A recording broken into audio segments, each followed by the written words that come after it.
program where we get to bridge the gap for you and help you make sense with some of the headlines that we have on select national dailies. I am not doing this alone. I'm doing this with my colleague who is here with me. And she is Chinatu Oji. God, did you forget my name? No, you're not saying it with pride. I need that pride of Chinatu Oji. I was wondering if you forgot my name. Good morning, Chinatu. Good morning. So good to have you on set this morning. Good to have you. I just thought you forgot my name just yesterday. You didn't see me, and now you forgot my name. How will I want to do that? I like your tie, by the way. Basically, we're talking about malnutrition and also and that agriculture, of agriculture, climate change issue. But then looking at all from the malnutrition part of this, the world, probably that's what I'm wearing this, to talk about giving people food. When you like food, you need to wear green to show that you like food. So basically, when we look at the statistics of people that are hungry across Nigeria right now, that statistic tend to be increasing on a daily basis.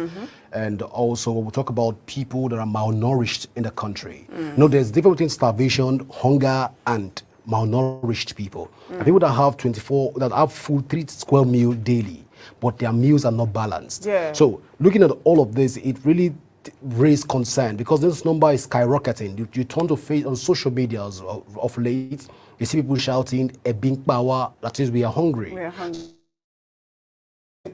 This is just for people that are opportune to be on the social media. We've not even talked about people that off the social media. So this really calls for concern. So in order to support the green revolution and farming and agriculture across the country, I'm putting on green today, Chinatu. I guess that's why I'm also putting on. You are in the spirit. But I think that's why we had our correspondents on ground yesterday to bring us up to speed with what's happening in agriculture and malnutrition. So I think we should just take that, Godwin. Now, currently, we have what we call double burden of malnutrition. Obesity is a challenge. Overnutrition is a challenge. Malnutrition is a challenge. So knowledge, understanding, good nutrition education, direction on what to do, when to do it, how to do it is critical. Hence the guideline that is supposed to be seated in the Ministry of Women Affairs, who are supposed to be the custodians of what happens among women in Nigeria. This guideline itself is supported by FHI 360, that's partnerships. Also supported by BMGF, that's partnership. So the work between CSON is not working alone. We're working with partners, working with the ministries, the agencies, the parastatals, and then the development partners. There's a ministry that work on nutrition, health, and others. And also ministry that is focused on empowerment.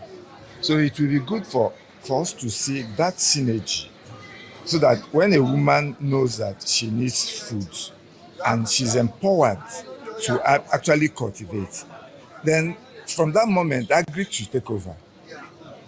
When Agric does their job, other ministries can take over, but we need that synergy. Just adopt the guidelines that, for instance, today in this particular guideline, but also to monitor and even evaluate and sustain them. Welcome back. At this point, we're looking at also the issue. While I want to agree with that submission that they made in yesterday's malnutrition conference, again, many people have argued that it's not just malnutrition, but then the whole electromagnetic spectrum of the ozone layer is depleting, hereby causing a lot of climate change issues. And when you look at the issue of people sweating, especially within the Federal Capital Territory, it's called... you know why I'm laughing? Because a lot of people do not even see that as an effect of climate change. You just think, oh, it's normal that I sweat this much. People don't realize that something is happening to our ozone layer and it's getting bad by the day. It's really getting bad because at this point, some people will have to sprinkle water on the bed before they sleep. And even at that, when you sprinkle the same water on the bed... God, when I saw a video actually of a guy who he got cold water and he had to splash the water all over his bed before he could sleep. And so when you said this, I'm thinking if you saw the video. So you should call that a water bed. But then speaking of climate change and also the climate conference that is going on right now in Abuja, our correspondent also was there at the conference to also help us make sense with some of the conversation that they had yesterday in the conference. Enjoy this report. So today we are supposed to sit down, review what we have done there in terms of trying to come out with concrete, actionable policies that Nigeria will implement. Coming out with the issue of climate financing, climate mitigation, and other issues that were discussed there, because like loss and damage, which has been the key issue of COP28. The outcomes of events like this, people tend to get carried away and may not really extract the actionable points contained in those reports. To safeguard that and to also respond to you, we began discussions with the presidency, where the National Council on Climate Change is domiciled. Well, the issues around climate change and nutrition cannot be exhausted. Yeah. A conference, the COP28 conference, that was held last year. That was I think in United Arab Emirates. Yeah. It cannot be exhausted, because we need to keep talking about this, about the green revolutions, about the electromagnetic spectrum, to be precise. Let's know, what are we putting in place to ensure that we protect the ecosystem? Are we supporting enough tree planting within Africa and Europe and other continents? What are the general agreements that have been reached in some of these things? Some of those things need to be communicated to the average person on the field, not just in conference where people go back and they don't implement. Let's take these things back to the grassroots, so that everybody, even in primary school, in secondary school, we know the importance of trying to pollute the ecosystem, and modalities to be able to put in place to ensure that we grow the green areas. I agree with you, Godwin, because the truth is, if people do not know the effect or the consequences of their actions, they may take everything they do for granted, right? So this information or this conference is not just for the elite, it's not for the people who already know the harm. It's for those in the rural communities, the people who fall trees. You know, when we talk about people planting trees, we have people who are also cutting trees down to feed from. I mean, people use firewoods to feed. So when you're talking about them not cutting trees, are there other measures? Are there other things put in place? Do they have alternatives to fall back to? Because you're telling a woman in the village, do not use firewood to cook your food. It is destroying the ozone layer. It is destroying the air you breathe. And she's asking you, what am I supposed to use? You're telling her a gas cooker. You're telling her to use electric stove, whatever it is. Can she afford an electric stove? Does she know how to use the gas? So if we are saying do not fall trees, can we also have alternatives? I know that there are easy ways. I mean, we come up with charcoals now, other easy ways to cook. But then the after effect of all of these things are things that we need to communicate, because the truth is, the message is not for those who already know. It is for those who do not have this knowledge. So it is not for the conference people who attend the conference. It's for the home people. It's for the people in the rural community. So what are we doing to those people? What knowledge are we imparting in them? What are we telling them? That's the message for me. So we are saying climate change now. We know the effects. You and I here, we know the effects of climate change, and we know what not to do. But people outside, how well do they know that, okay, you're not supposed to burn around some places? We still have people who burn trees. You know, they want to plant, and then they think that the best way to get their farmlands ready for planting is to just burn. But they don't know that this is affecting the air you breathe. They don't know how it pollutes the entire environment. So these are the conversations we should have. It's not about just having the conference. Take it down to the grassroots. Provide alternatives. Tell them this is what is affecting you. You need to do this to keep your life in check. Chinasa, you didn't even mention people that will tell you that food that is made from firewood is sweeter. Oh, yes. I mean, than food that is made with gas. Exactly. The food that is made with stove is sweeter than the one that is made with gas. True. I've seen that analysis once upon a time. Yeah. And there's some aged people that will tell you that no matter what you do to them, they cannot use gas because they are afraid that the thing will just explode on their faces. So that's the knowledge gap. That is why we need to create awareness and let them know that you can use this and nothing would happen. You can use electricity to cook and nothing will happen. So it means something will happen. Your units will go. Especially with the high tariff now. So that's when we start talking about ban A, ban B, and ban Y. And ban Y, according to Chinati. Well, let's come back to the newspapers right now. Yeah. And we're starting with the Punch newspaper, where the Kaduna State Assembly has set up a committee to probe the former governor, El-Rufai. Well, the Punch has it that the Kaduna State House of Assembly has set up a fact-finding committee to probe all finances, loans, and contract projects awarded under the former governor, Nasiru El-Rufai's administration. The Punch reports that Governor Uba Sani, during a town hall meeting on Saturday, lamented the huge debt inherited from his predecessor, El Rufai, on May 29, 2023. Sani had said the state was left with a few amounts, not enough to pay salaries, adding that his administration inherited a total of $587 million, that is about 85 billion naira, and 115 contractual liabilities from the ex-governor. Now, Chinatu, this really calls for concern. 85 when, billion. when I read the report at first, I didn't want to tilt it along political witch hunting perspective. I would say that because the El Rufai has been challenging the presidency, that's why all this is more of a fireback to the former governor, who has been a staunch all-progressive Congress person.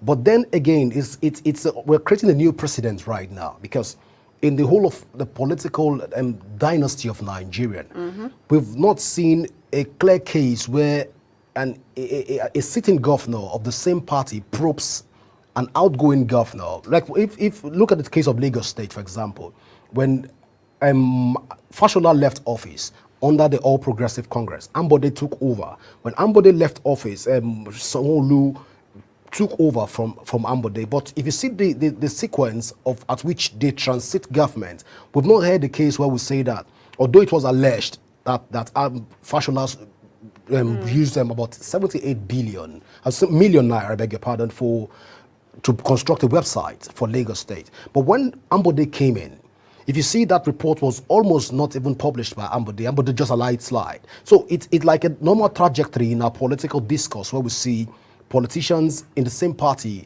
bury existing fact and just leave it to slide for political party interest. So, but coming out to see Uba Sani saying, hey, I inherited this from this, and I inherited, although we've not come out with that fact that that's why it's fact-finding mission committee. But then I must give this a kudos to Governor Sani Uba. But then, while I'm giving him the kudos, I'm asking a salient question: why did it take him this long? Between May 29th to date is approximately 9 months. From May 29 last year to this time.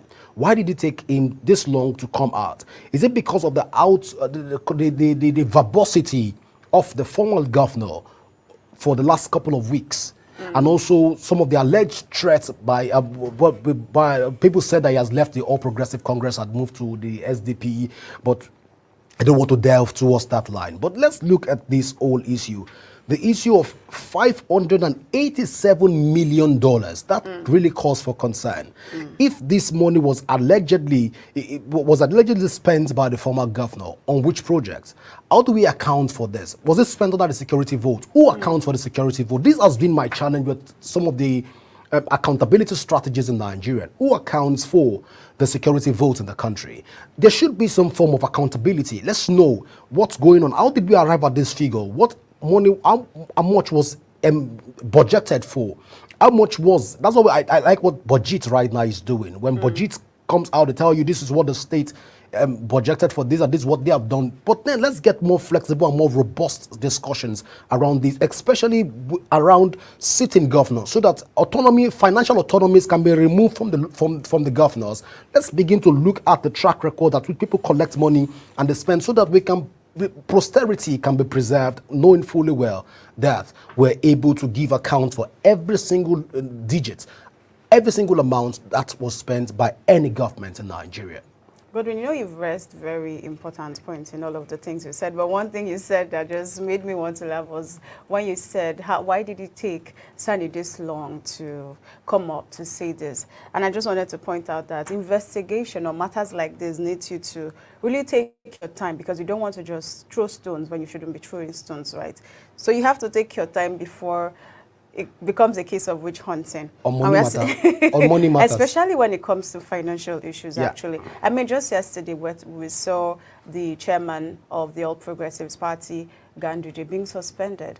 And there were a series of allegations around bribery, around, a lot of things. So I'm beginning to see that the All Progressives Party, your Congress, is really bent on accountability in a way. So irrespective of the fact that you belong to my party, you have to answer for this. And I'm seeing the replica now with Sanuba and El Rufai. And it's just I feel like, okay, yes, this is what we want. This is the kind of Nigeria we want. We want to ensure that nobody's above the law. We talk about the rule of law every time. Whether you're a sitting governor, I mean, we know what happens when you're a sitting governor. It's almost impossible to touch you. But the moment you step down, you are like every other citizen and you must answer. And so I'm seeing Sani asking this question because why are you inheriting that kind of debt? I mean, where do you start from? For a state, oh my God, I'm looking for the right word now, Godwin. But that's a lot of debt. And if we don't ask important questions, it means that we are creating precedents for other people to follow. And we don't want a situation where we are doing that. Because this is Nigeria, whether you like it or not. If you're not careful, the next person comes and says, okay, this is what can happen. I can do anything and nobody is going to hold me accountable. Do we want to encourage that? So irrespective of party differences or whether you're in the same party or personal concern should not be above the state. You're there for the masses. You're there for the people. It's not about you. It's now about the people that you came to serve. So if you came to serve the people and money was, you were allotted money for something and then you can't answer to it, it means there's a problem. That's no more democracy, please. So your sins will not be forgiven even though you're in the same party. And I like that, really. I mean, it shouldn't be about the party. Anything that has to do with money and accountability, you always like it. So let's move on to the nations. What do you have for us on the nations? Oh, newspaper? yes. So let's quickly see what the nations is saying. The nations is saying that NDLEA. Oh, is it? Okay, sorry. That's about the student loan scheme, set scheme for takeoff. Yes. So the nation has it that the student loan scheme is set to take off with 1.2 million beneficiaries. The process of participating in the program, whose enabling law was signed by the president on April 3rd, will commence anytime soon. According to the Nigerian Education Loan for NEL Funds Managing Director, Chief Executive Officer, Mr. Akintunde Soya, the ambitious Cardinal program will be funded with 1% of the total annual collectible revenue by the Federal Inland Revenue Service, FIRS. This year, the revenue target given to the FIRS is 19.4 trillion naira. Should the agency meet this projection, 195 billion naira will be available as a loan to the beneficiary students. Repayments, according to the law, will commence 2 years after the completion of the National Youth Service Corps, that's the NYSC. According to the NEL Fund CEO, all is set for the commencement of registration and application by tertiary institutions. Again, Nigerian students are winning, Godwin. You know how schooling in this country is, and I know how the back and forth was around this loan thing when all of the laws came that if you can't pay back, your parents will have to pay even after you. And I'm happy that the government has listened to the cries of students and people who raised the matters up, and then they're coming up to see. But anytime soon is not a specific time. I wanted to ask Chinatu, how soon is anytime soon? Because anytime soon is not, and I mean, school is almost in session again. Very soon, people are already getting registered for JAM. But the fate of Nigerian students is that now we can see 1.2 million beneficiaries ready to get back to school. And that's a win-win situation because for a country, we know the importance of education. It cannot be overemphasized. People who have educated people in country, I mean, have their problems already solved. So we are encouraging education and we are seeing that the government is making a means available. But my concern is we are saying that after 2 years, these students would have to start paying. Where are the jobs? After NYSC, are there already jobs available to these people to just get in? I mean, it's no longer those days. I remember when my mom used to say that after school, as soon as she was done with school, there was a job waiting for her. We can't say that now. After NYSC, I mean, you either become a WhatsApp vendor or something. But that's not the fate. I think it's flexible, if you ask me, because I think even after the 2 years, there's still room. You can now apply to the government to say, oh, this is why I couldn't pay up the loan. And then they give a period of grace to raise the money. But above all, we want our young people to be gainfully employed. So above the loan, I hope that we have a robust environment that would allow young graduates to get into the workforce. No, Chinatu, I'm looking at the number of 1.2 million beneficiaries. That's you really think it's a lot? It's too small. Okay. Looking at the fact that we're talking about federal universities across Nigeria. But for a pilot program, what do you think? For a pilot program, we should use approximately 2.5 million Why do you say Nigerian so? students as a takeoff for this loan program. Now, looking at it, most people right now, due to the harsh economic situation, most parents cannot even afford fees for their children, which means that the likelihood of children dropping out of school, if the economic is not stable, it's going to keep skyrocketing. So which means that it's going to be affecting parents continually. Yeah. So most parents have lost their jobs, whether you like it or not. The market prices, inflation has negative impact on sales for most parents that are into business. So let's look at all of this.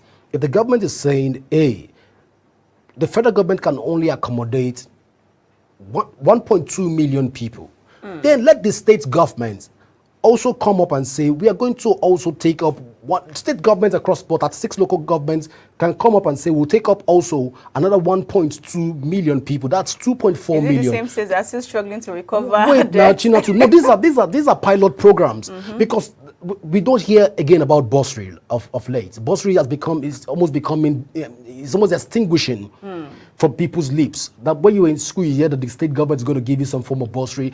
I don't know if you still hear it because it's like a scarce commodity right now. But then if the state government is now coming, say 36 state government put together giving out 1.2 million beneficiaries, we'll now say, okay, the remaining 100,000 beneficiaries can now spring forth from the local government system. 774 local government can now say, okay, let's pilot a scheme to also support a student loan program for the student loan support program. Loan support program for the student. So looking at all of this trajectory, I think that it's a national project, not just a federal government project. Let's make it a national project. How do we amalgamate and fuse, if you like to use that word, the federal, the state, and the local government to ensure that we have some form of synergy within these 3 tiers of government in support of student loan project. These are conversations that we should start having as it stands right now, because looking at that figure, I know I've been able to solve that problem for the federal government right now because because the 2.5 million takeoff should be the benchmark. But you got it should be 2.5. Okay, for a pilot phase, I agree. But you know, there are some states that have already been on this. I mean, sometimes they do for indigents, but I think what you're saying is, let us take it to a broader scope. Let us make it wider for everybody. A national project, just like the NYSC. Yeah, so whether the person is an indigent or not, as long as this student is residing in a state, the person needs access to education. So I think the government would listen to you, Godwin. Obviously. Even if it means we don't bring billionaires to come sponsor the scheme, I will say, okay, billionaires across Nigeria, okay, we put in certain amount of money to support education, just like the TET Fund project. We can get this going. I believe so much in Nigeria and the people in it that we can get this going. Because whether we like it or not, education is the bedrock of any nation, and any nation that wants to thrive must focus squarely on education. You know, it puts every other thing into perspective. Yes. It curtails every other crime, insecurity. It just has a way of adjusting everything in the country. So really, I think I buy your idea. We need to all invest in education from the state level, national level. Everybody, whole hands must be on deck to ensure that education grows in this country. Yeah, so let's move on to the last topic for today, and that's we're going to the Tribune right now, where President Bola Tinubu inaugurates steering committee on National Single Window Project. The Tribune has it that in a move to boost the red tape evidence in administrative bottlenecks and allied bureaucracy that have constituted impediments to maximizing the comparative advantages that Nigerians' maritime endowment confers, President Bola Tinubu on Tuesday inaugurated the steering committee on the implementation of the National Single Window Project. The Single Window Project solution interconnects all stakeholders involved in foreign trade and enables them to perform trade procedures on one platform. The Single Window provides a comprehensive online environment for all governmental and business users, such as importers, exporters, declarants, commercial banks, carriers, customs, ministries, and other government agencies to perform trade operations. Now, Chinatu, again, this is a kudos to the government, to the Bola Tinubu's administration. this is the plus to the government, so carrying out a single window, national single window project where everybody do. But then there are questions that are still begging for answers. What is the difference between joint tax board? We have a joint tax board that was created by President, the former President Bola and President Muhammadu Buhari. He created a joint tax board. That's one. Then we have a single treasury account by the Ministry of Accounting. Then we now have, I think there's one other one that was created. Now we are having a single window project. One will now begin to ask, is this not another replication of what we already have? Thoughts? We have immigration.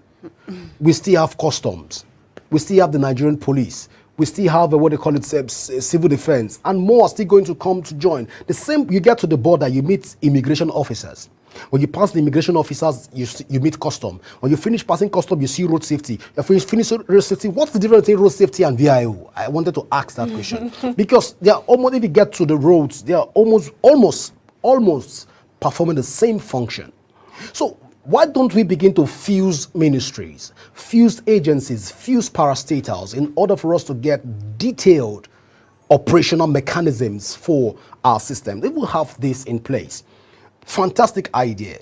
But what then happens to the joint tax board created by President Bola Ahmed Tinubu under using Yemi Osibanjo that did that inauguration of the joint tax board, where anything you do in Nigeria, they get taxed under? Would this also be fused?